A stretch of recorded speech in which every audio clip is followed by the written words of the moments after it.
Hello, good morning all of you. मी प्राध्यापक Parab sir आपलं पुन्हा ज्ञानगंगा एज्युकेशनवर स्वागत करतो आणि आपला थर्मोडायनामिक्स टॉपिकचे MCQ सुरू करतोय. पुढचा पाठ जो आहे थर्मोडायनामिक्सचा MCQs तो सुरू करतोय. हा ॲक्च्युली केमिस्ट्रीमध्ये झालेला टॉपिक आहे, केमिस्ट्रीशी रिलेटेड आहे आणि हा एकमेव टॉपिक आहे की याच्यामध्ये फार मोठमोठे कॅल्क्युलेशन नाही आहे. त्यामुळं पटापट 2-2, 3-3 स्टेपमध्ये उत्तर येणार आहे आणि केमिस्ट्रीत आपलं झालेलं आहे.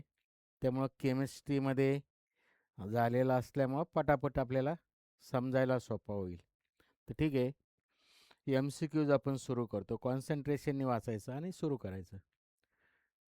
Temperature remaining same. Temperature constant ठेवलं, the volume of the gas is decrease by 20%. 20%नी डिक्रीज झालं. द पर्सेंटेज चेंज विचारला, percentage change in pressure. Temperature constant आहे त्यामुळं बॉयल्स लॉनुसार P is universally proportional to V झालं. चेंज इन प्रेशर विचारलं आपल्याला. तर व्हॉल्यूम जे आहे, नंतरचं व्हॉल्यूम डिवायडेड बाय आधीचं व्हॉल्यूम, नंतरचं पर्सेंटेजमध्ये दिलेलं आहे. पर्सेंटेज आपल्याला वेगवेगळ्या पद्धतीने काढता येतं. आपण इथं साध्या पद्धतीने सिम्प्लिफाईड सोपं वाटेल अशा पद्धतीने काढतो. आधीचं व्हॉल्यूम जर आपण 100 घेतलं तर नंतरचं डिक्रीज्ड बाय 20%. 100 होतं, नंतर 20%नी कमी झालं, म्हणजे 100ला 20ने कमी झालं, म्हणजेच नंतरचं व्हॉल्यूम झालं 80 झालं. त्यामुळे याला 8/10 म्हणजेच 4/5 आलं. V2/V1 रेशो 4/5 आला. आता आपल्याला इथं P2/P1 रेशो काढावा लागेल. बेसिक याच्यावरून आपण दोन इक्वेशन लिहितोय.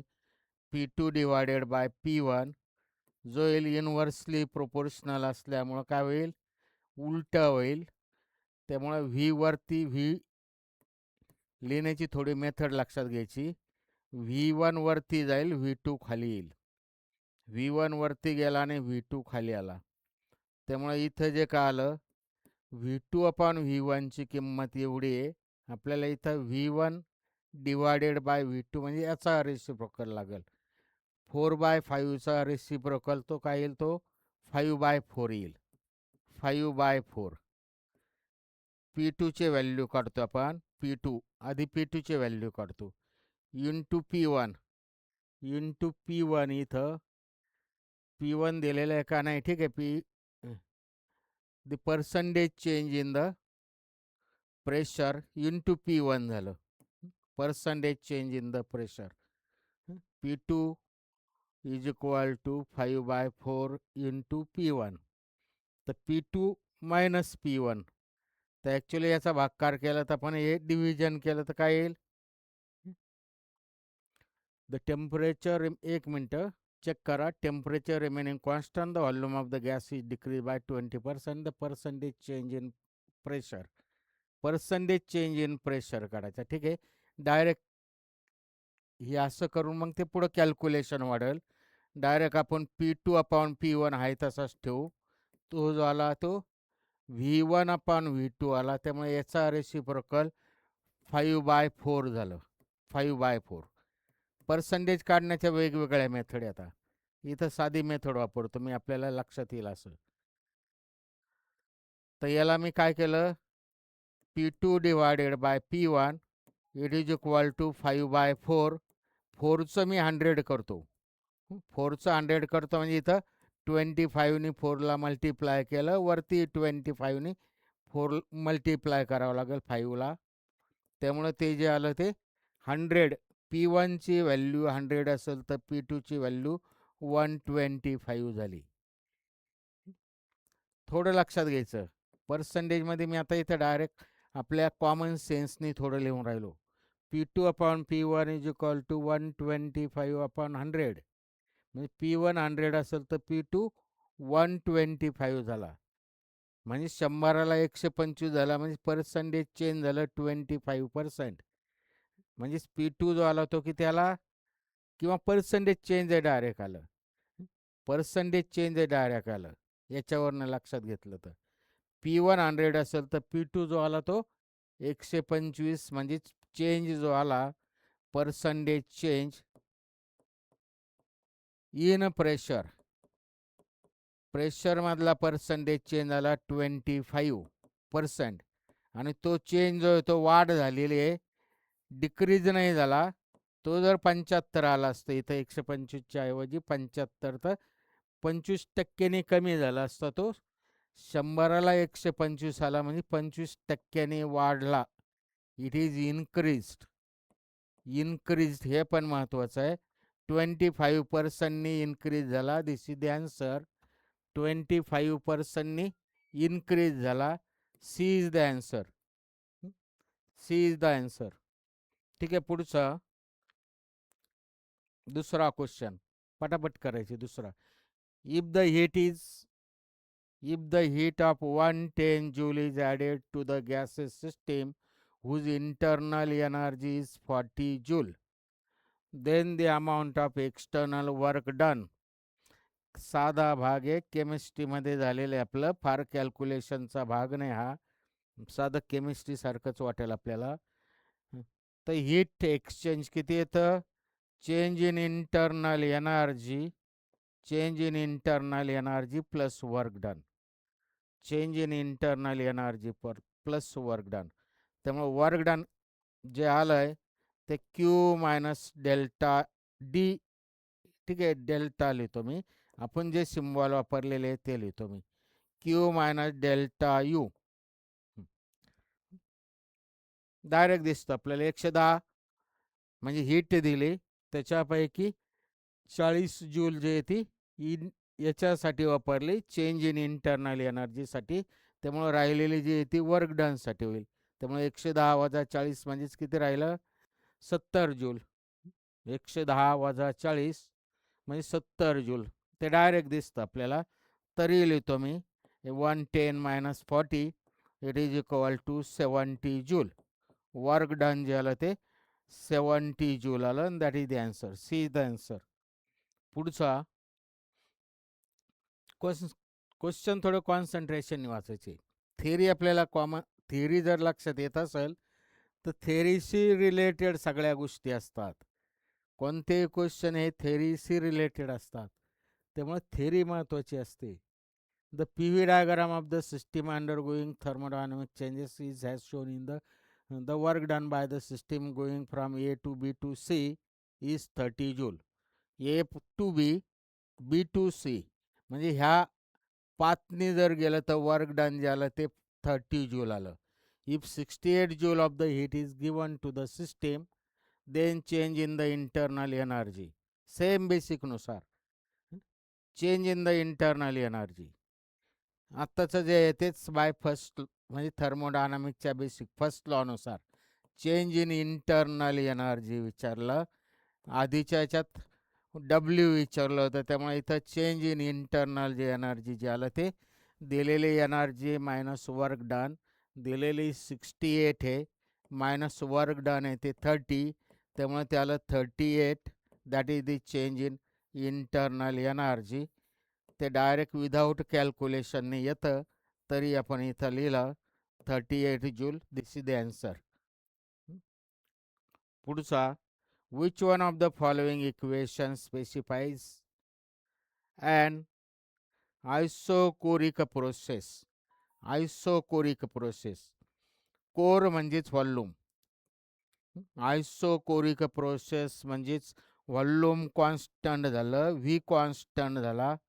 त्यामुळे change in that implies change in the volume जो आहे तो डेल्टा व्ही जो आहे तो 0 झाला. डेल्टा व्ही 0 झाला. डेल्टा व्ही 0 झाला. That is the answer. बाकीचं काहीच नाही. डेल्टा व्ही 0 झाला. शब्दातच अर्थ आहे. आयसोकोरिक प्रोसेसेस पाहिलेले आपण थर्मोडायनामिक. आयसोकोरिक म्हणजे volume constant, V constant imply delta V. Delta म्हणजे चेंजच काही नाही, त्यामुळे डेल्टा व्ही 0 झाला. हे त्याचं आन्सर झालं. First is the answer. First is the option. ठीक आहे. A monoatomic gas monoatomic gas म्हणजेच मोनोॲटॉमिक गॅसची डिग्री ऑफ फ्रीडम जी आहे ती 3 असते. कायनेटिक थेअरीमध्ये आपण डिग्री ऑफ फ्रीडम पाहिल्या. ह्या टॉपिकमध्ये ते बऱ्याचशा गोष्टी लागतात. डिग्री ऑफ फ्रीडमचं बेसिक येत असेल तर याच्यामध्ये आपल्याला बऱ्याच ठिकाणी बऱ्याच MCQजमध्ये ते लागणार आहे. मोनोॲटॉमिक गॅस इज सडनली कॉम्प्रेस केला म्हणजे ॲक्च्युली सडन शब्दाला अर्थ आहे सडनली कॉम्प्रेस्ड म्हणजे ही ॲडियाबॅटिक कॉम्प्रेशन झालं. ॲडियाबॅटिक प्रोसेस झाली. सडनली या शब्दाचाच अर्थ ॲडियाबॅटिक आणि कॉम्प्रेशन झालं म्हणजे ॲडियाबॅटिक कॉम्प्रेशन म्हणजे ॲडियाबॅटिक प्रोसेसनी कॉम्प्रेशन झालं. To 1/8 of the initial volume म्हणजे नंतरचं व्हॉल्यूम जे आहे ते इनिशियलच्या 1/8 आहे. 1/8 दॅट ऑफ द नंतरचं. ठीक आहे, तसं लिहितो मी जास्त वर्डिंगमध्ये दिलेलं. नंतरचं व्हॉल्यूम इनिशियलच्या जे आहे ते 1/8 म्हणजेच V1/8. याच्यावरनं V2/V1 किंवा V1/V2 कोणतं येईल? V1 ठीक आहे तसंच लिहितो मी. V2/V1 इज इक्वल टू 1/8 हे दिलेलं आहे. दिलेलं आहे given. The ratio of the final pressure to initial pressure of the gas is. Final pressure to initial pressure म्हणजे हे विचारलं आपल्याला. Ratio of the final pressure to initial pressure this ratio विचारला. तर ॲडियाबॅटिक प्रोसेसमध्ये आपल्याला इक्वेशन ऑफ स्टेट माहिती आहे. प्रेशर आणि व्हॉल्यूमशी रिलेटेड म्हणजे PV/γ it is constant for adiabatic. PV/γ that is constant म्हणजेच P1V1 रेस टू गॅमा बरोबर P2V2 किंवा आपल्याला साध्या भाषेत P is inversely proportional to V/γ. त्यामुळे इथं मी याच्यावरनं बेसिक याच्यावरनं 2 इक्वेशन लिहिले आणि मग 2 लिहिले म्हणजे प्रोपोर्शनॅलिटीचं आपलं नेहमीच्या बेसिकनुसार लिहित नाही बसत आपण डायरेक्ट त्याच्यावरनं दोन्ही इक्वेशन घेऊन रेशो काढत असतो. त्यामुळे P is inversely proportional to V/γ.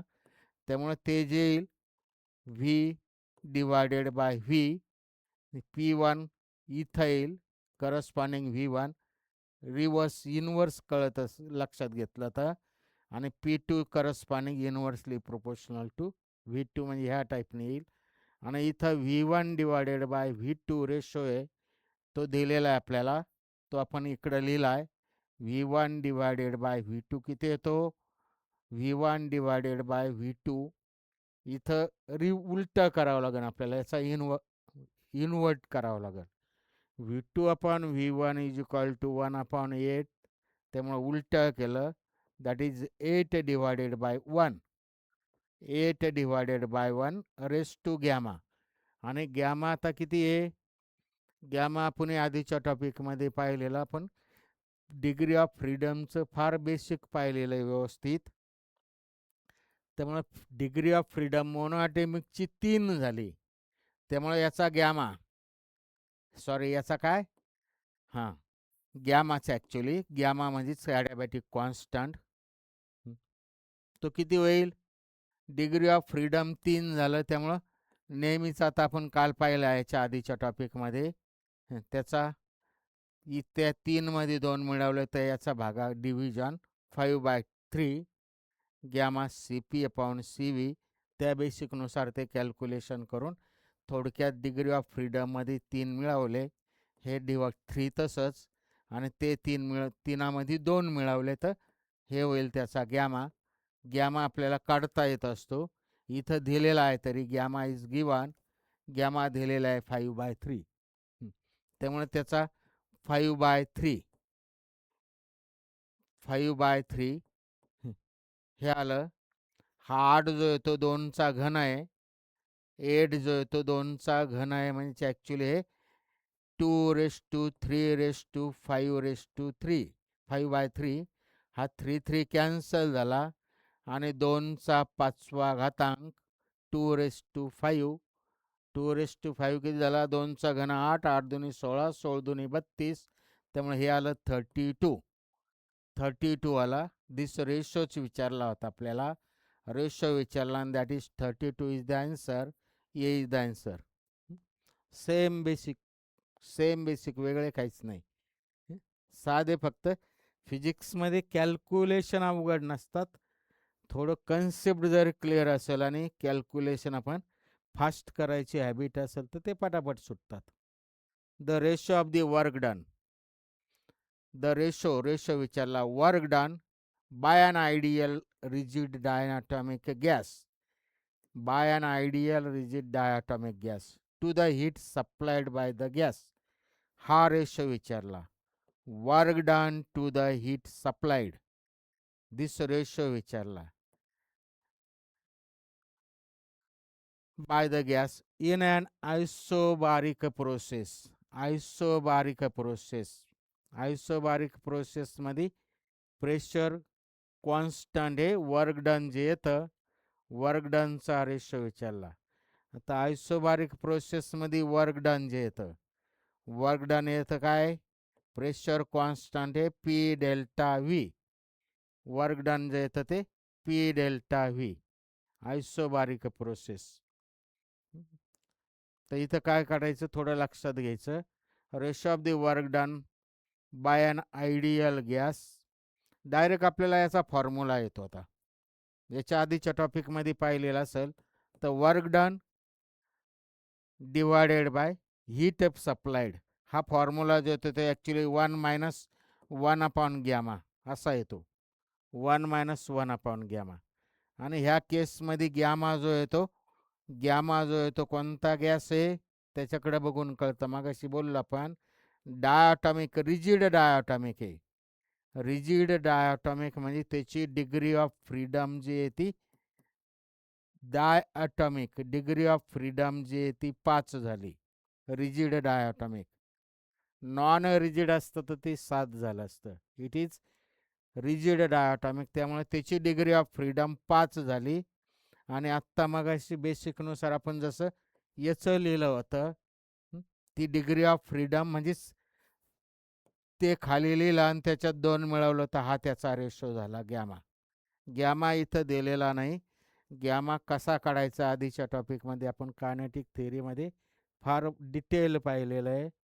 त्यामुळे तो आला 1-7/5. 1-7/5.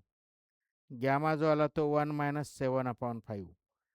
तर ॲक्च्युली हे पॉझिटिव्ह करून घेण्याऐवजी मी हा फॉर्म्युला थोडा ह्या टाईपने लिहितो. 1/γ-1 असा लिहिल्याने फरक नाही पडत.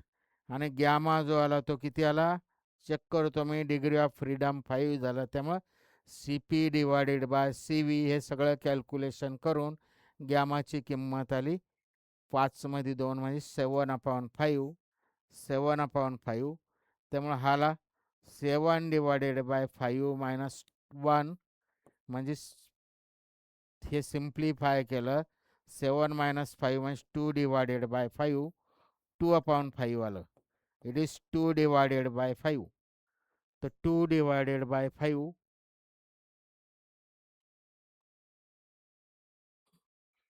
The ratio of the work done.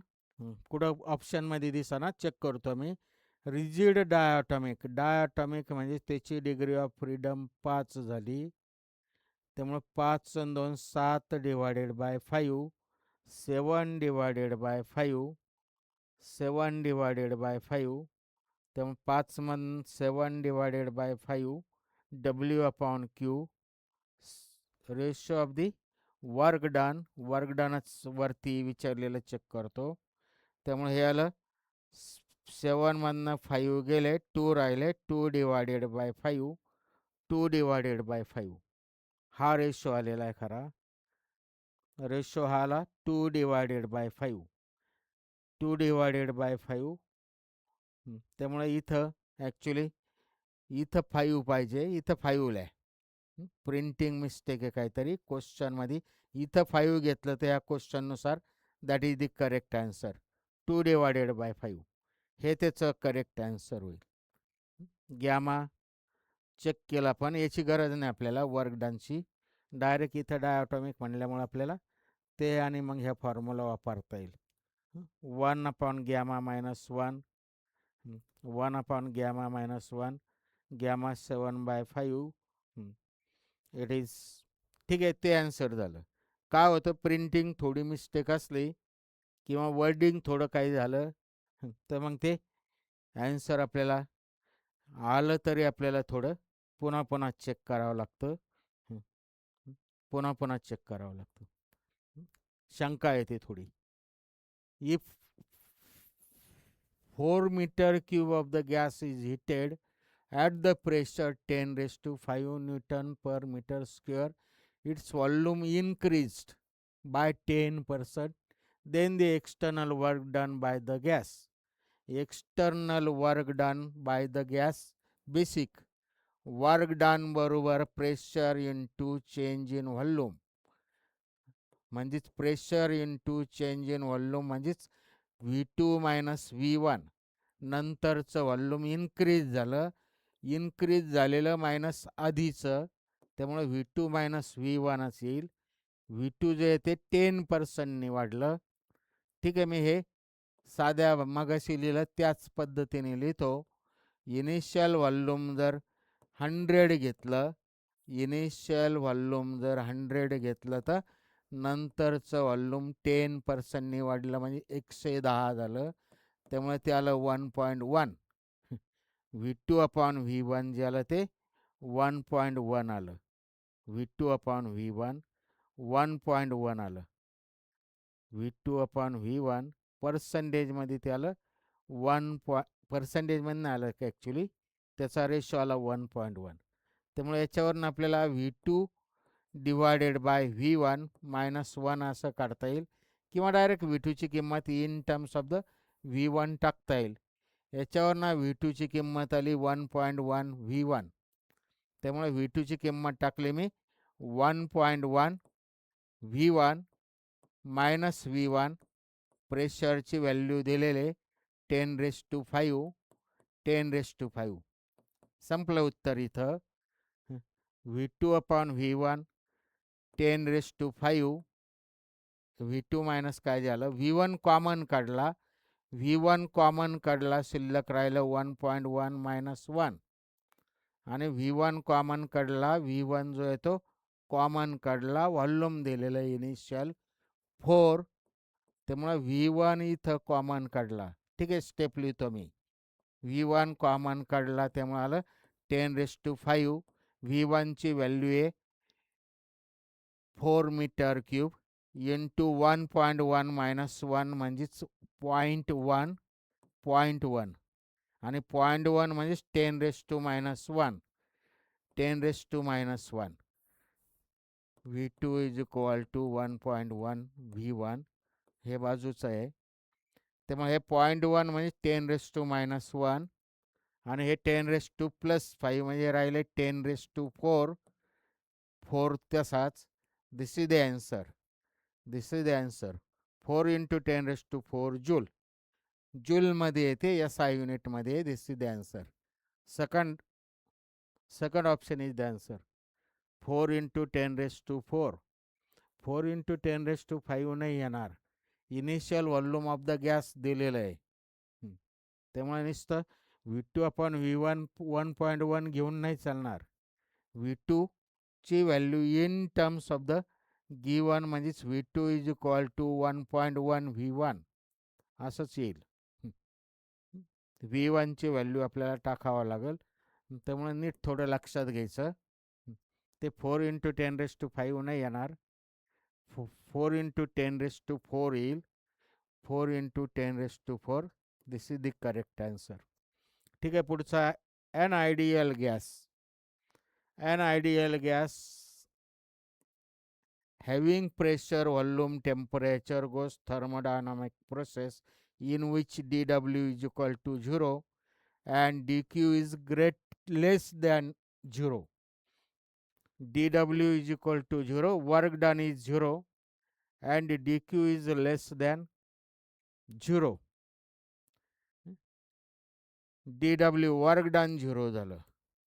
Work done 0 ते दिलेलं आहे. आणि अजून काय दिलेलं आहे, change in internal energy. Change नाही ॲक्च्युली, DQ म्हणजेच ॲक्च्युली हीट एक्सचेंज जो येतो less than change in internal energy जर म्हणलं असतं तर यू म्हणलं असतं. इथं DQ म्हणजेच हीट एक्सचेंजेस, जी काय हीट दिली ती DQ म्हणलं, लेस दॅन 0 म्हणलं. देन फॉर द गॅस आता DW 0 आहे, वर्क डन 0 आहे. वर्क डन 0 कोणत्या केसमध्ये येतं, volume temperature pressure thermodynamic process.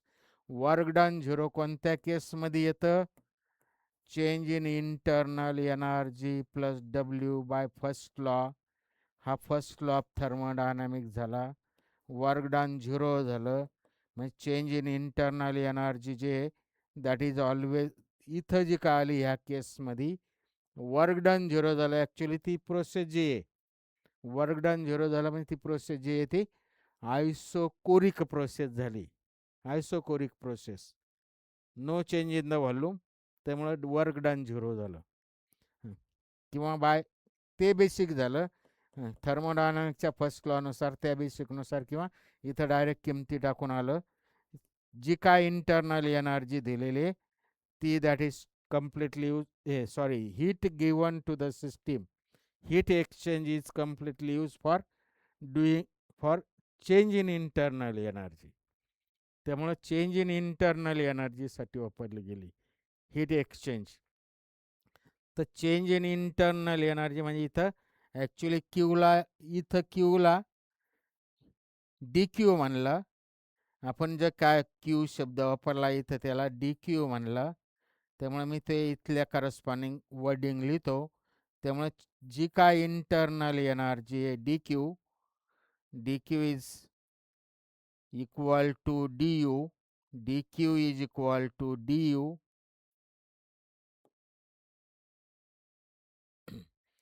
म्हणजे थोडक्यात दिलेली एनर्जी जी आहे ती चेंज इन इंटरनल एनर्जीसाठी वापरली गेली. आणि DQ जर लेस दॅन 0 असेल, इथं दिलेलं आहे.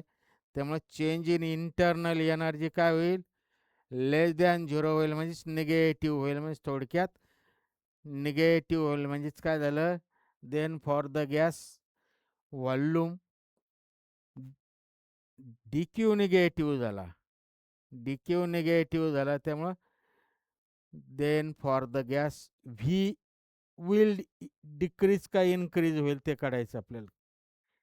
DQ निगेटिव्ह कशात आला, आता DQ निगेटिव्ह कशात येतं,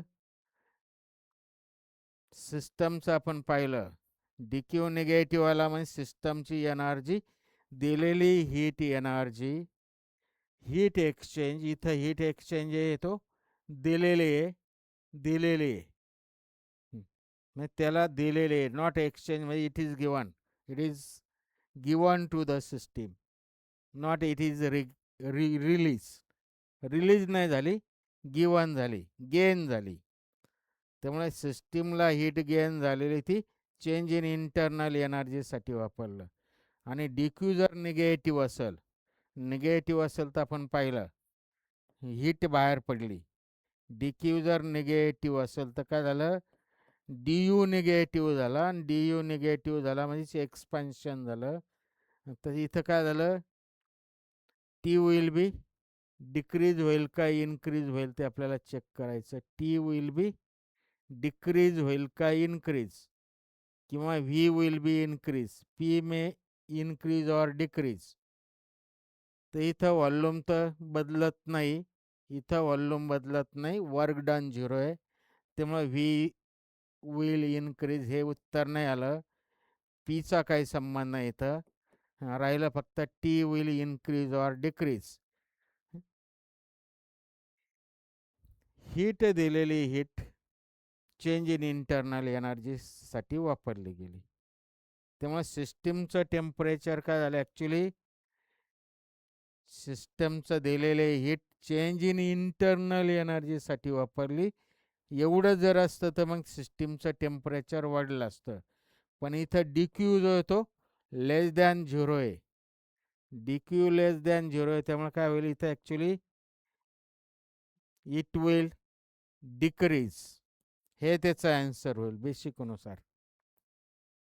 ठीक आहे, पुढचा चेक करायचा. A gas expand in such a way that its pressure and volume satisfies the condition PV square is equal to constant. PV square is equal to constant हे दिलेलं आहे. PV square is equal to constant. It is given. हे दिलेलं आहे, given म्हणा पाहिजे तर. It is given. PV square is equal to constant, not PV is equal to constant. PV square, V चा वर्ग आहे इथं. स्क्वेअर ऑफ द व्हॉल्यूम आहे. PV square is equal to constant हे दिलेलं आहे. विचारलं काय, then the temperature of the gas. इथं टेम्परेचर PV स्क्वेअर कॉन्स्टंट आहे, म्हणजे आपल्याला ते जे काय तो जे काय इक्वेशन आपल्याला टेम्परेचरच्या फॉर्ममध्ये लिहावं लागेल. PV is equal to NRT किंवा RT for 1 mole of a gas, आणि त्याच्यावरून आपल्याला पीची value in terms of the पीची व्हॅल्यू आपल्याला इन टर्म्स ऑफ द त्याच्या फॉर्ममध्ये लिहिता येईल. पीची value in terms of the त्याच्या फॉर्ममध्ये. थोडक्यात पीची व्हॅल्यू इथं टाकली व्ही स्क्वेअर, तसाच पीची व्हॅल्यू टाकली. पीची व्हॅल्यू आली RT अपॉन व्ही आणि व्ही स्क्वेअर तसाच, त्यामुळे एक एक व्ही कॅन्सल झाला. It is equal to constant आहे तसंच, it is equal to constant, आणि त्यामुळं ते PRVT बरोबर कॉन्स्टंट आलं. R into V into T, R into V into T, RVT किंवा RTV is equal to constant आला. RTV is equal to constant आला. तर इथं R पण कॉन्स्टंट आहे, gas constant, universal gas constant. त्यामुळं टी जे आहे ते इथं काय विचारलं, then temperature of the gas. T is inversely proportional to V आलं. Temperature is inversely proportional to V आलं. Temperature is inversely proportional to V आलं. म्हणजेच काय, then the temperature of the gas. Volume काय झालेलं आहे इथं, गॅस एक्सपांड झालेला आहे, म्हणजे व्हॉल्यूम वाढलं. म्हणजेच इथं व्हॉल्यूम वाढलं इम्प्लाइज टेम्परेचर कमी झालं. इम्प्लाइज टेम्परेचर कमी झालं. दिस इज द आन्सर. हे आलं त्याचं आन्सर. व्हॉल्यूम वाढलं, इथं म्हणलं आहे व्हॉल्यूम गॅस इज एक्सपांड, आणि दोघांमध्ये इन्व्हर्स रिलेशन आली. त्यामुळे व्हॉल्यूम जर वाढलं तर टेम्परेचर कमी होईल. Then temperature of the gas will decrease. First is the answer. तर ठीक आहे, पुढचं. An ideal Carnot engine. Carnot engine exerts 100 joule, extract 100 joule from the heat source and dumps 40 joule to a heat sink at 300 Kelvin. The temperature of the heat source is. Temperature of the heat source is. So actually temperature is directly proportional to Q येतं. त्यामुळे temperature is directly proportional to Q. Carnot heat engine actually, Carnot heat engine पाहिलं आपण. इथं काय होतं, कार्नॉट heat इंजिनमध्ये काय होतं, temperature of the hot region, temperature of the reservoir जे असतं ते रिझर्वायर, त्याच्यातलं हॉट सेक्शन असतं एक, आणि एक कोल्ड सेक्शन असतं. हॉट सेक्शनच्या टेम्परेचरला TH म्हणलं, कोल्ड सेक्शनच्या टेम्परेचरला TC म्हणलं. त्यामुळे टेम्परेचर किंवा याला TH किंवा T1 म्हणा पाहिजे, तर हॉटला 1 म्हणतो मी, याचं टेम्परेचर T1 आणि याचं टेम्परेचर T1 म्हणतो, याच्या टेम्परेचरला T2 म्हणतो. ते THTC जर जर आपल्याला शब्द अवघड वाटत असेल, the temperature of the heat source, हा हॉट सोर्स म्हणजे हीट सोर्स झाला. त्यामुळे आपल्याला T1/T2 लिहिता येईल आपल्याला, किंवा पाहिजे तर लिहितोच मी. Temperature of the hot source म्हणजे हीट सोर्स म्हणा पाहिजे तर, आणि temperature of the cold source जे आहे ते Q1/Q2 असं होईल. आणि Q1 म्हणजेच ॲक्च्युली Q1 जे आहे ते Q1 divided by Q2. Q1 आहे ते 100 joule of heat from the heat source, आणि त्याच्यापैकी Q2 जे आहे ते 40 कोल्ड सोर्सची झाली, ड्रम पण झाला. म्हणजे इकडनं 100 जूल घेतली आणि इकडं 40 गेली, 60 जूलचं वर्क डन झालं. इथं वर्क डन जे आहे ते 16 जूल झालं. म्हणजे वर्क डनसाठी 16 जूल हीट वापरली गेली. कार्नॉट हीट इंजिनचं बेसिक आपल्याला कळत असेल, हीट इंजिनचा सर्व भाग कळत असेल तर हीट इंजिनचं मग ते कार्नॉट्स असू नाही तर अजून कोणतंही असू, हीट इंजिनच्या बेसिकनुसार आलं 100 डिवायडेड बाय 40. 100 डिवायडेड बाय 40 म्हणजे आलं 5/4. 5/4 आलं. त्यामुळं हॉट रिजनचं टेम्परेचर आलं 5/4 that of the cold region. त्यामुळे TH जे आलं ते 5/4 इंटू TC. TC इकडं पुढं आला का जो 300 दिलेला आहे 300. त्यामुळे याला म्हणजे किती 150 म्हणजे 75 आलं आहे. 4ने डिवाइड केलं 75च्या 5 पट.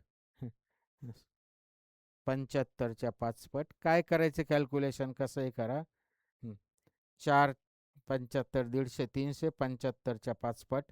75च्या 4 पट म्हणजेच किती झालं 300. 375 75 इंटू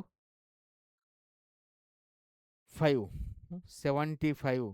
एक मिनटं.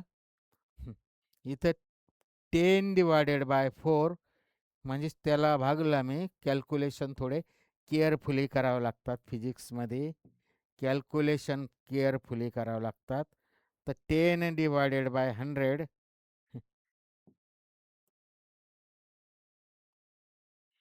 म्हणजेच ते आलं 5/2. 2 दोन्ही 4 आणि 2 पंचे 10. 5/2 आलं. त्यामुळे हे जे काय आलं हे TH याच्यावरून आला. TH is equal to 5/2 that of T1. आणि T1 म्हणजे TC जो येतो, TC जो येतो किती आहे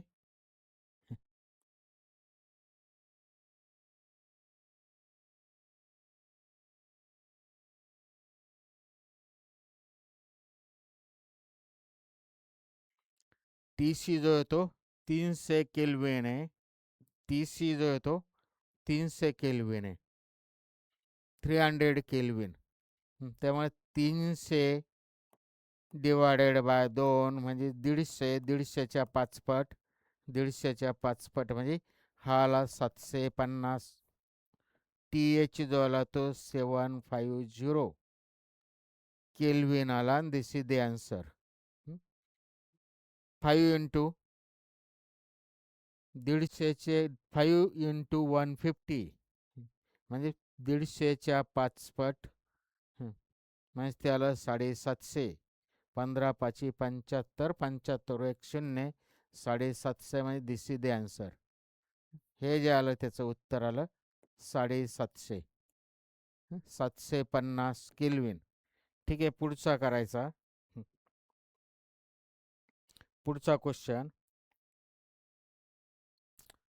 A Carnot's engine works between a source and sink maintain at constant temperature T1 and T2 respectively. The efficiency of the greatest efficiency to be greatest. तर कार्नॉट्स heat इंजिनची efficiency actually कोणत्याही heat इंजिनची efficiency किंवा कोणतीही पण efficiency याच्या आधी आपण पाहिलं. Efficiency म्हणजेच आउटपुट डिवायडेड बाय इनपुट. हे खरं बेसिक असतं. करंट इलेक्ट्रिसिटीमध्ये पाहिलं आपण.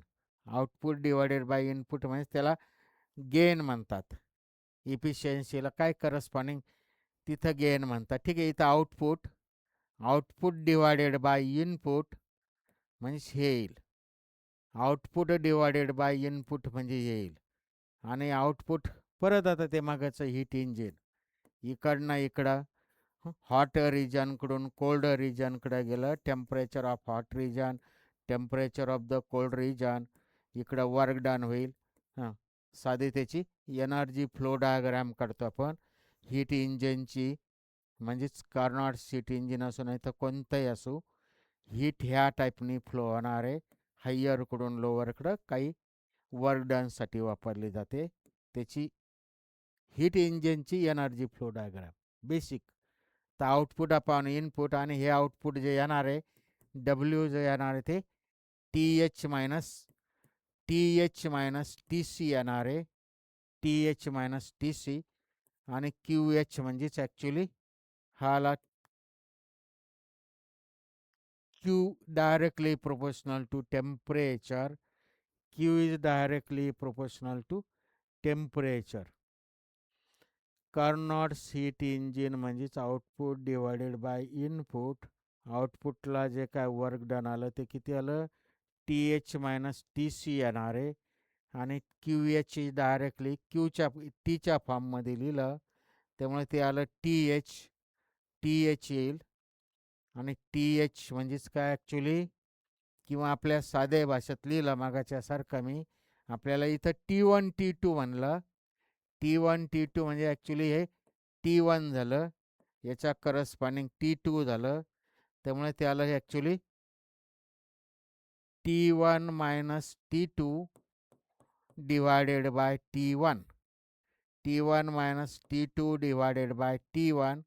आणि मग त्याला 1 - T2 डिवायडेड बाय T1. म्हणजे ॲक्च्युली इफिशियन्सी मी आता इथं जे काय सिम्बॉल दिलेले त्या फॉर्ममध्ये इफिशियन्सी लिहितो. ती आली खरी 1 - T2 अपॉन T1. ही इफिशियन्सी आलं. हे इफिशियन्सीचं बेसिक आहे. कोणत्याही आउटपुट डिवायडेड बाय इनपुट ही त्याची प्रत्येकाची त्याची इफिशियन्सी होते. हे आपल्यासाठी एक्स्ट्रा झालं इथं. ते बेसिक कळण्यासाठी मी लिहिला. त्याची इथं आवश्यकता नाही. हा बेसिक मूळ फॉर्म्युला झाला. हा फॉर्म्युला आपल्याला काढलेला आपण हीट इंजिनमध्ये. त्यामुळे याच्यावरनं आता नीट ऐकायचं. हा पुढचा पार्ट नसता. इफिशियन्सी कोणत्याही मशीनची इफिशियन्सी 100% म्हणजे 100% नसते. म्हणजेच पर्सेंटेजमध्ये efficiency of is always less than 1. त्यामुळे 1पेक्षा कमीच असते. त्यामुळे हे भाग असा निसते इफिशियन्सी इज इक्वल टू 1 जर म्हणलं तर ते आयडियल मशीन होईल. प्रत्येक ठिकाणी मग ते हीट इंजिन असो नाही तर कोणतंही असो, इलेक्ट्रिकल असो नाही तर आपलं नॅचरल नॅचरल मशीन असो, म्हणजे आपली सुद्धा इवन. तर 1 - T2 अपॉन T1. तर efficiency is always less than 1 असते. त्यामुळे हा पुढचा फॅक्टर येतोच. आता हा पुढचा फॅक्टर जसा जसा कमी होईल तशी त्याची इफिशियन्सी वाढत जाईल. तर हा पुढचा फॅक्टर म्हणजे इथं T2 अपॉन T1 जसा जसा झिरोकडे सर्कल, जसा जसा टेन्स टू झिरो होईल, तशी तशी इफिशियन्सी वाढत जाईल. आणि हा झिरोकडं कधी सरकणार आहे, हा खालचा फॅक्टर T1 जो आहे तो काय पाहिजे, हाय पाहिजे आणि T2 कमी पाहिजे. नीट उदाहरण लक्षात घेऊन बघायचं. डिनॉमिनेटरची क्वांटिटी जास्त घेतली आणि वरची कमी घेतली. डिनॉमिनेटरची क्वांटिटी मी जास्त घेतली आणि वरची कमी घेतली तर त्याचं उत्तर झिरोकडं सरकत असतं. हे आपण 5वी-6वीत पाहिलेलं. त्यामुळे इथं T1 हा जर झिरोकडं सरकण्यासाठी म्हणजे हे रेशो पुढचा डिफरन्सचा हा पुढचा पार्ट कमी झाला तर त्याची इफिशियन्सी वाढत जाईल. इफिशियन्सी टू बी ग्रेटेस्ट हे विचारलं. त्यामुळे इथं हा झिरोकडं सरकण्यासाठी T1 जो येतो काय पाहिजे, हाय पाहिजे आणि T2 should be low. T1 जास्त पाहिजे, हा जास्त झाला म्हणजे, आणि T2 त्यात कमी झाला तर तो पटकन झिरोकडं सर्कल, म्हणजे T1 हाय पाहिजे आणि T2 लो पाहिजे.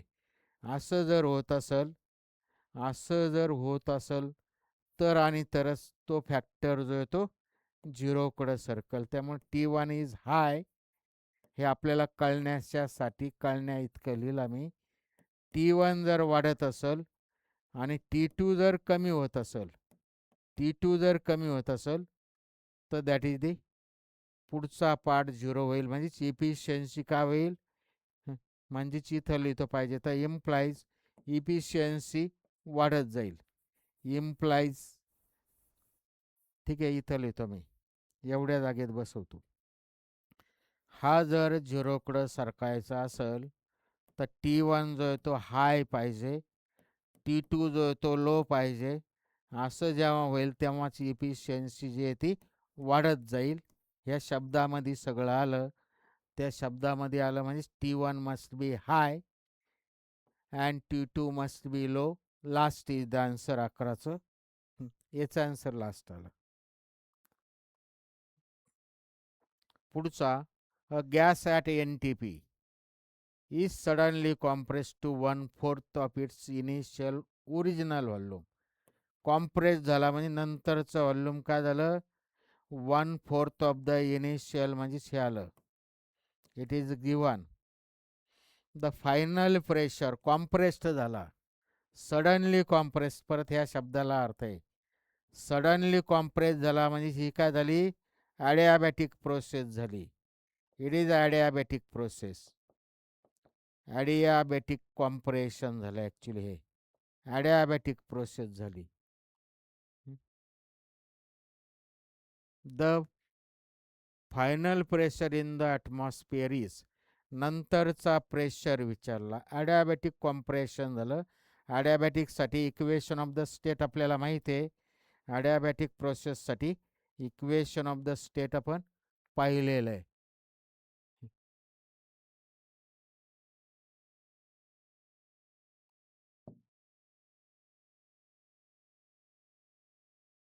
ॲडियाबॅटिकसाठी इक्वेशन ऑफ द स्टेट पाहिलेलं आपण. इट इज ॲडियाबॅटिक प्रोसेस झाली. तर इथं काय दिलेलं आहे, इथं जे दिलेलं आहे गॅमा दिलेला आहे, गॅमा स्पेसिफिक हिटचा रेशो दिलेला आहे. गॅमा दिलेला, ओरिजिनल प्रेशरला पी म्हणलं. आपल्याला प्रेशर आणि व्हॉल्यूममधलं रिलेशन म्हणजे P V is equal to gamma. It is adiabatic process. ही जी काय ही ॲडियाबॅटिक प्रोसेस झाली. ठीक आहे, बाकीचं बाजूला करतो मी. गॅस ॲट NTP V2 जो येतो V1/4 हे झालेलं आहे, हे दिलेलं आहे 1/4. The final pressure is in atmospheric, आपल्याला फायनल प्रेशर विचारला, त्यामुळे फायनल अपॉन इनिशियल हा प्रेशर काढायचा आपल्याला. ॲक्च्युली गॅमा दिलेला आहे, फायनल अपॉन इनिशियल. आता ॲडियाबॅटिक प्रोसेसमध्ये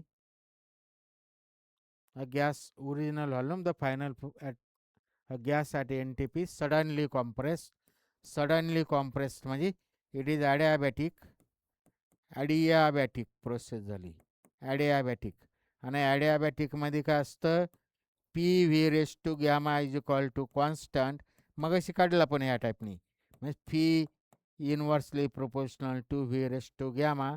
त्यामुळे आपल्याला final pressure divided by initial pressure याच्यावरनं आपल्याला दोन इक्वेशन आले, दोन इक्वेशन आले. त्यामुळं व्ही रेस टू इनव्हर्सली म्हणजे रिव्हर्समध्ये घ्यावं लागेल हे व्ही व्ही. त्यामुळं इनव्हर्स म्हणल्यावर 1 इकडं आला, 2 इकडं आला, आणि याची व्हॅल्यू जी आता गॅमाची व्हॅल्यू दिलेली आहे. गॅमाची व्हॅल्यू किती आहे, 3/2. आणि V1/V2 इथं बघायचं, V1/V2 किती आलं, V2 तिकडं आला, 4 इकडं आला, म्हणजे 4 झालं. 4चं स्क्वेअर रूट 4, संपलं इथं उत्तर. 4^3/2, 4^3/2. त्यामुळं 4 म्हणजे 2 असं हे झालं, 2^2. आणि वरचा 3/2 कॅन्सल. हा 2 कॅन्सल झाला. 2चा थर्ड पॉवर, 2चा थर्ड पॉवर म्हणजे 8 झालं. 2चा घन 8 झाला. 2⁻³ म्हणजेच 8 आपल्यासाठी लिहितो. आणि त्यामुळं नंतरचा प्रेशर जो आला तो आधीच्या प्रेशरच्या 8 टाइम्स झाला. 8 times. This is the answer. हे आलं त्याचं आन्सर. 2 म्हणजे 8 that of the initial. C is the option. ठीक आहे, पुढचा सी त्याचा ऑप्शन आला. Air is expanded from 6 litre. लिटरमध्ये दिलेलं to 16 litre at 2 atmosphere. The external work done is external work done W is equal to P delta V. P into delta V म्हणजे V2 minus V1. Expand झाली त्यामुळे V2 minus V1 झालं. आता इथं volume दिलेला आहे V2 minus V1 किती आलं? 16 minus 6 म्हणजे 10 लिटर आलं. व्हॉल्यूम जे आलं ते 10 लिटर आलं. त्या लिटरचं मी SI युनिट, ऑप्शन जे आहे ते सगळे SI युनिटमध्ये दिलेले आहे. ऑप्शन SI युनिट म्हणजे जूलमध्ये. त्यामुळे हे लिटरमध्ये जे आलं चेंज इन व्हॉल्यूम 10 लिटर, 10 लिटरचं मी मीटर क्यूबमध्ये करतो. त्यामुळे 10⁻³ ने याला मी मल्टिप्लाय केलं तर हे मीटर क्यूब झालं. म्हणजे 10⁻² मीटर क्यूब झालं. चेंज इन व्हॉल्यूम मुद्दाम बाजूला लिहिलं मी. चेंज इन व्हॉल्यूम मला इथं डायरेक्ट करता येत होतं, पण आपल्याला त्याचे युनिट चेंज करावं लागेल. सिस्टम जे काय सेम युनिट म्हणजे युनिट करस्पॉन्डिंग युनिट आपल्याला काय करावं लागणार आहे, लिटरचं कन्व्हर्जन मीटर क्यूबमध्ये. त्यामुळे मुद्दाम मी बाजूला लिहिलं. आणि प्रेशर दिलेला आहे आता इथं. प्रेशर जो आहे तो 2 ॲटमॉस्फिअर. परत हा ॲटमॉस्फिअरमध्ये आपल्याला, त्यामुळे त्याचं SI युनिट म्हणजे न्यूटन पर मीटर स्क्वेअर म्हणजे पास्कलमध्ये आपल्याला 2 × 10⁵ असं 1 ॲटमॉस्फिअर म्हणजे एवढं. तर त्यामुळं 2 म्हणजेच 2 × 10⁵. आणि V2ची व्हॅल्यू जी आली ती 10⁻². त्यामुळे ते आलं 2 × 10⁻³ 2 × 10⁻³ joule. This is the work done. Work done आलं 2 × 10⁻³ joule. This is the answer. 2 × 10⁻³ joule म्हणजेच किती आलं, म्हणजेच इथं ऑप्शनमध्ये जे दिलेलं आहे 10⁻³ ने गुणलं म्हणजे 2000 जूल. ऑप्शन याच्यात दिलेलं आहे 10⁻³ ने मल्टिप्लाय करून. This is the answer. Last is the answer. Last option ते त्याचं आन्सर झालं. Gas expand adiabatically. Adiabatical expansion आहे at constant pressure. Pressure constant adiabatically expand झाला सच दॅट इथं दिलेलं आहे actually temperature is inversely proportional to square root of the volume. हे दिलेलं आहे. It is given. गिवन आहे क्वेश्चनमध्ये. क्वेश्चनमध्ये दिलेलं आहे द व्हॅल्यू ऑफ गॅमा. गॅमाची व्हॅल्यू विचारली is equal to CP/CV for the gases. गॅमा विचारला तर आपल्याला गॅमा बरोबर किती. तर गॅमा बरोबर किती आपल्याला ते काढायचं आहे. CP/CV for the gas is CP/CV for the gas is temperature आणि व्हॉल्यूममधलं रिलेशन दिलेलं आपल्याला. ॲडियाबॅटिक प्रोसेस आहे. ॲडियाबॅटिक शब्दामुळं adiabatic as the process is adiabatic त्या शब्दामुळे लगेच लक्षात येतं. ॲडियाबॅटिक प्रोसेस आहे. ॲडियाबॅटिक प्रोसेसचं इक्वेशन ऑफ स्टेट काय आहे, PV⁻γ is equal to constant. हे त्याचं इक्वेशन ऑफ स्टेट आहे in terms of the PV⁻γ बरोबर कॉन्स्टंट. हे basic equation of the state आहे ॲडियाबॅटिक प्रोसेसचं. आता इथं पी व्ही प्रेशरचा काही संबंध, प्रेशर कॉन्स्टंट ठेवला इथं आणि टेम्परेचरचं रिलेशन दिलेलं आता. त्यामुळे मी इथं पी व्हीची किंमत in terms of the temperature टाकलं. हेच पुढे जाऊन पीची किंमत P V is equal to R T टाकलं, पीची किंमत आर टी टाकली, पीची किंमत याच्यावरनं आर टी अपॉन व्ही आलं, R T upon V, R T constant झालं म्हणजे P is inversely proportional to V आलं, P is inverse P V is equal to याच्यावरनं पीची व्हॅल्यू आली R T upon V, R T upon V, R constant झाला, P is directly proportional to T upon V, ही किंमत टाकली. नीट लक्षात घ्यायचं, हे सगळे कॅल्क्युलेशन एकमेकाचं कन्व्हर्जन असतं. ही व्हॅल्यू टाकली तर ते येतं पी व्हीच्या ऐवजी आर, पी व्हीच्या ऐवजी प्रेशरच्या ऐवजी टेम्परेचर येईल, प्रेशरच्या ऐवजी टेम्परेचरच्या फॉर्ममध्ये येईल. हा gamma raised V raised to gamma आणि खालचा एक व्ही, त्यामुळे ते ॲक्च्युली जे होणार आहे ते T V race to gamma minus one, T V race to gamma minus one बरोबर कॉन्स्टंट. हे इक्वेशन ऑफ द स्टेट आलं. टी आणि व्हीच्या फॉर्ममध्ये, हे वरचं जे आहे ते पी आणि व्हीच्या फॉर्ममध्ये प्रेशर. हे equation of the state for adiabatic process, P V race to gamma बरोबर कॉन्स्टंट, किंवा किंवा ते वेगळ्या फॉर्ममध्ये, ते आत्ता मी प्रूव्ह केलं, इथं लक्षात येत असेल तर T V race to gamma minus one. त्यामुळे T V race to gamma minus one हे त्याचं इक्वेशन जर येत असेल तर फ्रॉम इक्वेशन टू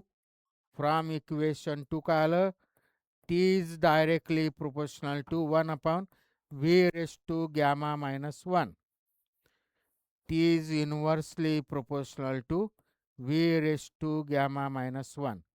तर इक्वेशन 2 आणि 3 कम्पेअर केलं, कम्पेअरिंग 2 अँड 3, 2 अँड 3 कम्पेअर केलं. थोडक्यात वेगळ्या शब्दात आपण एकमेकात किंमत टाकली. फ्रॉम इक्वेशन 2 अँड 3 असंच लिहितो मी आपल्याला कळण्यासाठी. फ्रॉम इक्वेशन 2 अँड 3, थोडक्यात 3ची किंमत 2 मध्ये टाका किंवा 2ची किंमत 3, आपल्याला अर्थ तोच होतो 2 अँड 3.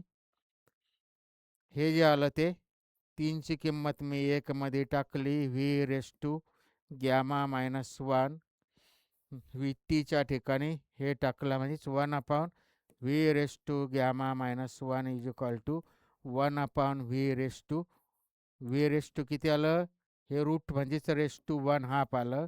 आणि मग आता हे कम्पेअर केले, आता हे इथं कम्पॅरिझन केली, ही कम्पॅरिझन केली, comparing V race to gamma minus one बरोबर इकडं V race to one half आला, म्हणजे थोडक्यात gamma minus one is equal to one half आला. म्हणजे याच्यावरनं गॅमा जो आला तो किती आला, गॅमा जो आला तो 1 हाफ प्लस 1 म्हणजेच 3/2 आलं. 1 हाफ प्लस 1, हा 1 तिकडं गेला, म्हणजे गॅमा जो आला तो 3/2 आला. आणि दॅट इज द आन्सर, दीड आलं. 3/2 म्हणजेच 1.5, दिस इज द आन्सर. ऑप्शनमध्ये लिहिलेलं 1.5, 3/2 नाही 1.5, त्यामुळे हे आन्सर झालं. पुढचं करायचं, a gas at normal temperature, normal temperature म्हणजे एन टी पी. त्यामुळे ते टेम्परेचर दिलेलं आहे किती, T one is equal to 0 अधिक 273 केल्विनमध्ये लिहिलं मी. It is given is suddenly compressed, suddenly compress झाला म्हणजे परत आता काय झालं, ही ॲडियाबॅटिक प्रोसेस झाली, ॲडियाबॅटिक. याच्या आधी आपण ते थिअरीमध्ये पाहिलं होतं, सडनली होत असेल तर ॲडियाबॅटिक, स्लोली होत असेल तर आयसोथर्मल. दोघांमधला फार बेसिक डिफरन्स मी पुन्हा पुन्हा बोललो होतो. टू 1/4 गॅस इज कॉम्प्रेस्ड झाला टू 1/4 ऑफ द इनिशियल, म्हणजेच V2 अपॉन V1 किंवा V1 upon V2, V1 upon V2 जे आलं ते 4 आलं. गॅमा दिलेला आहे. Then the increase in its temperature. Increase in its temperature. टेम्परेचरच्या फॉर्ममध्ये आत्ता आपण लिहिलं होतं.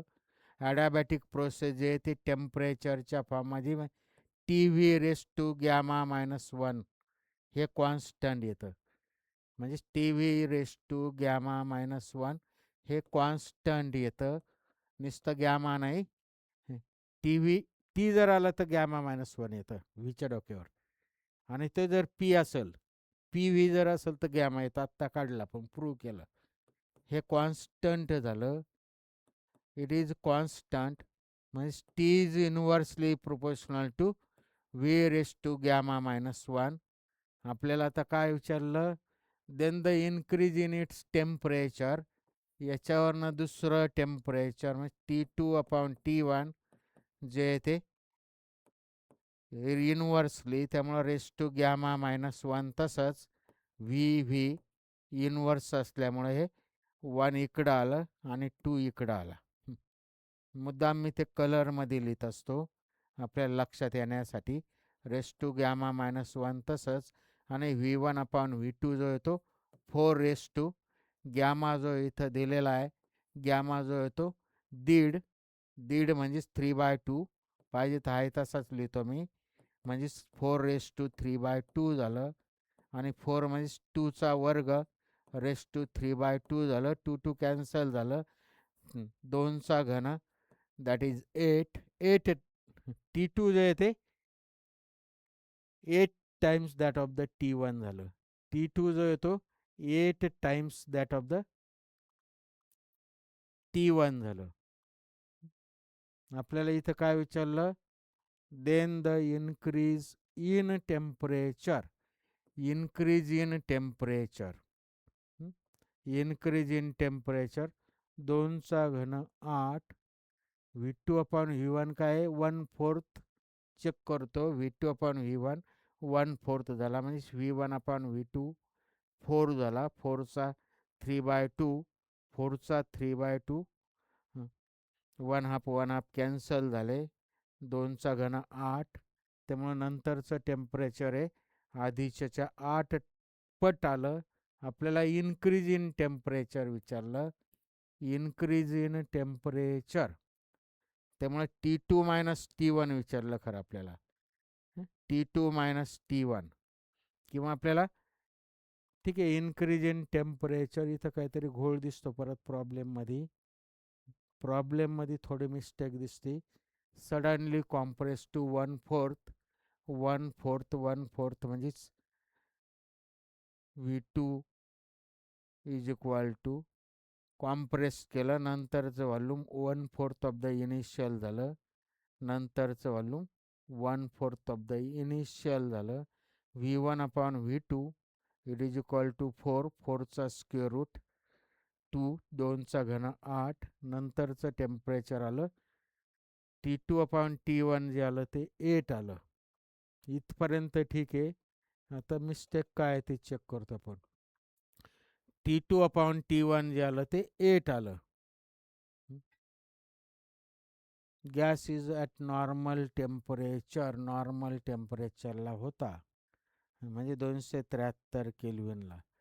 T2ची ठीक आहे काय जे असेल ते T2ची व्हॅल्यू आली 8 times that of the T1. T2ची व्हॅल्यू आली 8 times that of the T1. आता 8 times that of the T1 कुठं ऑप्शनमध्ये दिसना.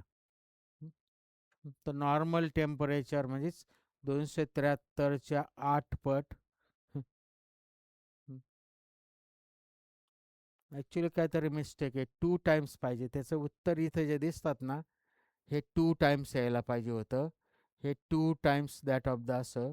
ठीक आहे आपण चेक उलटं जातो आता मी रिव्हर्समध्ये चेक करतो. त्यामुळे T2 - T1 it is equal to T1 होईल. म्हणजे हा जो काय difference increase in the temperature होईल काय होईल? याच्यावरनं इन्क्रीज इन द टेम्परेचर जे येईल इन्क्रीज जो येणार आहे इन्क्रीज तो T1 इतका म्हणजे 273 इतका येईल. 273 केल्विन. त्याचं उत्तर हे होणार आहे. ह्याच टाईपचं खरं आन्सर आहे. फक्त आता मिस्टेक कुठे झाली आपण चेक करायचं. मिस्टेक कुठं झाली? टेम्परेचर टेम्परेचर व्हॉल्यूम टी व्हीमध्ये, म्हणजे हे बरोबर झालं. टी इन टू व्ही त्याचं जे काय आहे equation of the state T V race to gamma minus one, T V race to gamma minus one it is equal to constant gamma minus one. हां, काय चुकलं आपलं आता लक्षात घ्यायचं. चुकलं काय लक्षात घ्यायचं, चूक झाली आपली. गॅमाची व्हॅल्यू आहे 1.3, सॉरी 1.5. हा -1 करायचा राहिला आपला, हा -1. त्यामुळे 3/2 -1 म्हणजेच की झालं 1.5 वजा 1 म्हणजेच अर्धा झाला. 3/2 -1 म्हणजेच की झालं 2/4चा 3/2 म्हणजे रेस टू 1/2. 3/2 -1 म्हणजे 3 वजा 2 भागिले 2 म्हणजे इट इज 1/2. 4/1/2 म्हणजे ते ॲक्च्युअली असं आलं. आणि मग आता ते काय आलं 2 टाइम्स आलं. आता ते बरोबर झालं. म्हणजे क्वेश्चनमध्ये मिस्टेक नाही ॲक्च्युली. हे -1 आपलं वजा करायचं राहिलं कॉन्सन्ट्रेशन नसल्यामुळं. ठीक आहे, पुढचं. कॉन्सन्ट्रेशन लागतं त्यासाठी. The graph of thermodynamic process is a straight line parallel to the X axis. Theory question झाला. क्वेश्चन अर्धा वाचायच्या आत त्याचं उत्तर येतं. Parallel to the X pressure axis. Graph जो आहे तो काय आला, pressure axis volume axis. P V डायग्राममध्ये हा ग्राफ आला parallel to the X axis, म्हणजे व्हॉल्यूम कॉन्स्टंट झालं. व्हॉल्यूम कॉन्स्टंट झालं. याच्यावरनं दिसतं हा कोणती प्रोसेस झाली. इट इज आयसोकोरिक प्रोसेस झाली. आयसोकोरिक. आयसोकोरिक. कोर म्हणजेच व्हॉल्यूम कॉन्स्टंट झाला. इम्प्लाइज व्ही कॉन्स्टंट झाला. इम्प्लाइज डेल्टा व्ही झिरो झाला. डेल्टा व्ही झिरो झाला. आता क्वेश्चनमध्ये काय विचारलं तेच विचारलं. The work done is zero. Theory question, question वाचायच्या आत कळतं. Parallel to the pressure axis म्हणजे व्हॉल्यूम कॉन्स्टंट झालं. डेल्टा व्ही झिरो झाला. That is the work done zero झालं. पुढचा question. In thermodynamic process, the free expansion out of the following select the wrong statement. Wrong statement बघायचं आपल्याला. Wrong statement. Free expansion होतं म्हणजे काय, याच्या आधी पाहिलं आपण फ्री एक्सपान्शन. थर्मोडायनामिक जे काय लास्ट प्रोसेस आहे, फ्री एक्सपान्शनमध्ये सडन चेंजेस होतात. सडनली चेंजेस होतात आणि इन्स्टंटेनियस होतात. फ्री एक्सपान्शनचं सर्व बेसिक पाहिलेलं आपण. पंचरिंग ऑफ किंवा बस्टिंग ऑफ अ टायर. बस झालं का काय झालं, स्टेट चेंज झाली इनिशियल टू फायनल, आणि ती सडन झाली, इन्स्टंट झाली, व्हेरी फास्ट झाली. त्यामुळं इथं जे जे काय विचारलं ते रॉंग स्टेटमेंट. कोणतं रॉंग आहे ते चेक करायचं. फ्री एक्स आणि ती स्टेट जी आहे ती सडन झाल्यामुळं त्याला आपल्याला इनिशियल आणि फायनल स्टेट हे दोनच स्टेट्स माहिती होतात. मधल्या स्टेट इतक्या सडन होतात त्यामुळं त्या मधल्या क्वासी स्टॅटिक स्टेट ज्या आहेत त्या आपल्याला त्या ग्राफवर काढताच येत नाही. त्यामुळं can not be plotted. Free expansion can be plotted, actually can not be plotted on a diagram, P V diagram. त्यामुळे हेच त्याचं उत्तर झालं खरं लास्ट. इथं काय म्हणलं त्यांनी, free expansion can be plotted. Actually free expansion can not B plotted. Wrong statement विचारलं, त्यामुळे याचं हेच उत्तर झालं. तरी आपण बाकीचे पर्याय चेक करू. फ्री एक्सपान्शन ॲडॅबॅटिक प्रोसेस आहेच, सडन होते म्हणजे ॲडॅबॅटिक झाली. No exchange of heat between system and its environment. Free एक्सपान्शनमध्ये क्यू झिरो येत असतो. डेल्टा फ्री एक्सपान्शनमध्ये क्यू झिरो येत असतं आणि डब्ल्यू झिरो येत असतं. त्यामुळं त्याच्यावरनं फर्स्ट लॉनुसार मग ते डेल्टा यू पण झिरो येतो. फर्स्ट लॉनुसार बाय फर्स्ट लॉ किमती टाकल्या डेल्टा यू पण झिरो झाला. त्यामुळे हे दुसरं पण करेक्ट झालं. There is no work done आत्ताच पाहिलं पण वर्क डन होत नाही, तिसरं करेक्ट झालं. त्यामुळं रॉंग स्टेटमेंट जे ते चौथं झालं. पुढचा last question. The temperature inside a Carnot refrigerator. Carnot's refrigerator. Carnot's heat engine जे हीट इंजिनच्या उलटी प्रोसेस रेफ्रिजरेटर आहे. रूम टेम्परेचर T1 म्हणलं, त्याचं रेफ्रिजरेटरचं टेम्परेचर T2 म्हणलं. The amount of the heat delivered to the room, amount of the heat delivered to the room for each joule of electrical energy consumed ideally will be. आता थोडं basic लक्षात घ्यायचं heat engine आणि रेफ्रिजरेटरमध्ये. तर रेफ्रिजरेटरमध्ये जसं efficiency येते, sorry, heat इंजिनमध्ये जशी इफिशियन्सी येते, इफिशियन्सी बरोबर आउटपुट भागिले इनपुट. तर हीट इंजिनमध्ये काय होतं, हीट इंजिनमध्ये असं होत असतं, हायर टेम्परेचरकडून लोअर टेम्परेचरकडं, म्हणजे जे काय रिझर्वायर आहे, हॉट रिझर्वायरकडून कोल्ड रिझर्वायरकडे हीट फ्लो होते, वर्क डन होतं हीट इंजिनमध्ये.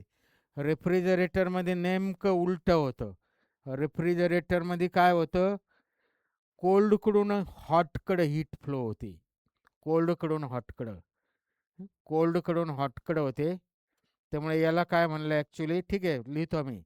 इथं ज्या हीट इंजिनमध्ये आलं होतं, हीट इंजिनमध्ये जे काय आलं होतं इफिशियन्सी, इतर ठिकाणी जी इफिशियन्सी येते त्याच टाईपने रेफ्रिजरेटरमध्ये काय होतं, उलटी प्रोसेस होते. त्यामुळे रेफ्रिजरेटरमध्ये इफिशियन्सीलाच कोइफिशियंट ऑफ परफॉर्मन्स COP म्हणलं. Coefficient of performance, coefficient of performance ते केने दाखवला, COP केने दाखवला. आणि ते मग इथं त्याच्यानुसार बेसिकनुसारच आउटपुट डिवायडेड बाय इनपुट, इथं आउटपुट डिवायडेड बाय इनपुट. त्यामुळे हे ॲक्च्युली इथलं हे इनपुट असेल आणि इकडचं आउटपुट असेल. त्यामुळे इथं उलटं होतं ॲक्च्युली. इफिशियन्सीचं जे हीट इंजिनमध्ये आलं होतं तसं कोइफिशियंट ऑफ परफॉर्मन्स त्याचं उलटं होणार आहे. त्यामुळे हे QH/W, QH/W असं होणार आहे, QH/W. आणि that is the heat delivered to the room होणार आहे, heat delivered to the room. नीट लक्षात घ्यायचं, इफिशियन्सीच इथं फक्त इथं उलटी प्रोसेस होती, त्यामुळे त्याला इफिशियन्सी न म्हणता कोइफिशियंट ऑफ परफॉर्मन्स म्हणलं. आणि सेम टाईपने इथं आउटपुट डिवायडेड बाय इनपुट असणार आहे. तर इथं आउटपुट म्हणजे इकडं असणार आहे आणि इनपुट हे असणार आहे. आउटपुट इकडं आणि इनपुट हे. त्यामुळे output divided by input, output divided by input. त्यामुळे TH/W आलं. आणि QH जो येतो, QH जो इन टर्म्स ऑफ द याच्या फॉर्ममध्ये लिहिला आपण टेम्परेचरच्या फॉर्ममध्ये लिहिला तर तो येईल T1 प्लस, म्हणजे T1 ॲक्च्युली ते असं येणार आहे T1 मायनस T2 असं येणार आहे ते. इफिशियन्सी जसं लिहिलं होतं आपण त्याच फॉर्मॅटने त्याच्याच बेसिकनुसार. आणि इथला T1 जो येतो ॲब्सोल्यूटमध्ये स्मॉल T1 प्लस जे काय 273 असं येणार आहे. आणि T2 जो येतो, T1 परत काय येणार आहे आता, T1 प्लस T2 म्हणजे ॲब्सोल्यूटमध्ये आला T1 प्लस 273 मायनस हा मायनस, परत पुढचा T2 म्हणजे नंतर याचं टेम्परेचर, ठीक आहे. T2 ॲब्सोल्यूटमध्ये प्लस काय होणार आहे इथं, T2 काय होणार आहे, टेम्परेचर ऑफ द हा T1 जो आहे ते रूम टेम्परेचर झालं. आणि T2 जे आहे ते आता हे राहिलेलं दुसरं टेम्परेचर, हा T2 टेम्परेचर इनसाइड द, म्हणजे 273 नी परत ॲड करावं लागेल. आणि प्लस मायनस 273 एकमेकाला कॅन्सल होतील आणि शिल्लक राहिलेलं टोटल कॅल्क्युलेशन आलं टोटल कॅल्क्युलेशन आलं ते T1 + 273 ॲब्सोल्यूटमध्ये divided by T1 - T2. This is the answer. T1 - T2 हे त्याचं उत्तर आलं. T1 - T2. T1 + 273 upon T1 - T2. T1 हे नाही, B is the option. Last option B झालं. B is the option. तर ह्या टॉपिकमध्ये आपले फार कॅल्क्युलेशनचा भाग नव्हता, केमिस्ट्रीमध्ये झालेला होता आणि त्यामुळे आपल्याला हे कॅल्क्युलेशन पटापट लक्षात आले असतीलच. इफिशियन्सी आणि COP म्हणजे कोइफिशियंट ऑफ परफॉर्मन्स हे बेसिक एकच आहे, फक्त इथं याच्या नेमकं उलटं होतं म्हणजे ॲक्च्युली उलटा रेशो नाही होत, प्रोसेस तीच होते, फक्त इथं म्हणजे डेफिनेशन किंवा इफिशियन्सीचं बेसिक तेच राहील. फक्त इथं आपल्याला काय आहे, हे उलट्या रिव्हर्स होऊन इन्व्हर्ट होऊन येणार आहे. त्यामुळे आपण या दोघांमधला फरक लक्षात घ्यायचा. हीट इंजिनच्या just reverse process, that is called refrigerator. त्यामुळे ते बेसिक लक्षात घेतलं तर आपल्याला ते क्वेश्चन सोपे होतील. ठीक आहे, आपला टॉपिक इथं संपलेला आहे. हा पुढचा टॉपिक जो होता थर्मोडायनामिक्स तो संपला. त्यामुळे आपण पुढच्या टॉपिकला पुढच्या ह्याच्यात उद्या भेटूया. थँक्यू.